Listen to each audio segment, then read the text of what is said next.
अहोई अष्टमी व्रत कथा स्याऊ माता की कहानी। अहोई अष्टमी व्रत की बड़ी महिमा बताई जाती है। कहते हैं जो माता सच्चे मन से ये व्रत रखती है उसकी संतान के जीवन में सदैव खुशहाली बनी रहती है। इस दिन शाम की पूजा में अहोई साही और उसके बच्चों की कहानी जरूर सुननी चाहिए।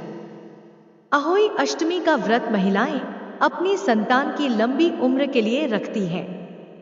ये व्रत हर साल कार्तिक कृष्ण पक्ष की अष्टमी तिथि को रखा जाता है। इस व्रत में अहोई माता की पूजा की जाती है। कहते हैं जो माताएं अहोई अष्टमी व्रत का विधि विधान पालन करती हैं, उनकी संतान के जीवन में सदैव खुशहाली और समृद्धि बनी रहती है। साथ ही उन्हें स्वस्थ और लंबे जीवन की भी प्राप्ति होती है। इस दिन अहोई माता की पूजा के साथ ही साही और उनके बच्चों की भी पूजा करनी चाहिए। चलिए आपको बताते हैं अहोई अष्टमी की व्रत कथा के बारे में।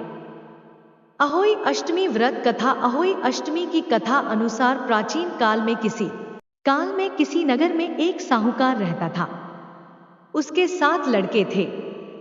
दिवाली से पहले साहूकार की पत्नी घर की लीपापोती के लिए मिट्टी लेने खदान में गई और अपनी कुदाल से मिट्टी खोदने में लग गई। दैवयोग से उसी जगह एक सेह यानी साही की मान थी। अनजाने में उस स्त्री के हाथ से कुदाल साही के बच्चों को लग गई और उस बच्चे की मृत्यु हो गई। अपने हाथ से हुए इस पाप के कारण साहूकार की पत्नी को बहुत दुख हुआ, परंतु अब वो क्या कर सकती थी। इसलिए वह शोकाकुल पश्चाताप करती हुई अपने घर लौट गई। लेकिन कुछ दिनों बाद साहूकार के बेटे का निधन हो गया। फिर इसके बाद उसके दूसरे, तीसरे और इस प्रकार साल भर के अंदर ही उसके सभी बेटों की आकस्मिक मृत्यु हो गई। साहूकार की पत्नी अत्यंत दुखी रहने लगी।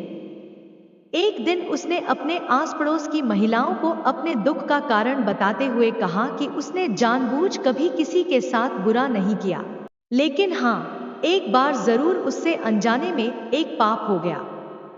उसने महिलाओं को बताया कि एक बार वह खदान में मिट्टी खोदने के लिए गई थी, जहां उसके हाथों से एक सेह के बच्चे की हत्या हो गई थी, और शायद यही कारण है कि मेरे 7 बेटों की मृत्यु हो गई। साहूकार की पत्नी अत्यंत दुखी रहने लगी।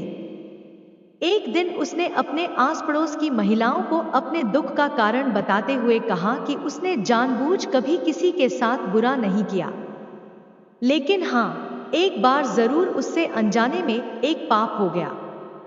उसने महिलाओं को बताया कि एक बार वह खदान में मिट्टी खोदने के लिए गई थी, जहां उसके हाथों से एक सेह के बच्चे की हत्या हो गई थी, और शायद यही कारण है कि मेरे 7 बेटों की मृत्यु हो गई। यह सुनकर पड़ोस की एक वृद्ध औरत ने उससे कहा कि यह बात बताकर तुमने जो पश्चाताप किया है उससे तुम्हारा आधा पाप खुद ही नष्ट हो गया है।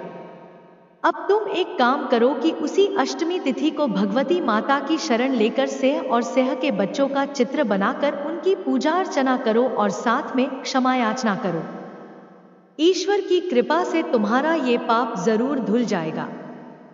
साहूकार की पत्नी ने ठीक वैसे ही किया। उसने हर साल कार्तिक कृष्ण पक्ष की अष्टमी तिथि को नियमित रूप से उपवास रख विधि विधान पूजन किया। तत्पश्चात उसे 7 पुत्र रत्नों की प्राप्ति हुई। कहते हैं तभी से अहोई व्रत रखने की परंपरा शुरू हो गई। बोलो अहोई माता की जय।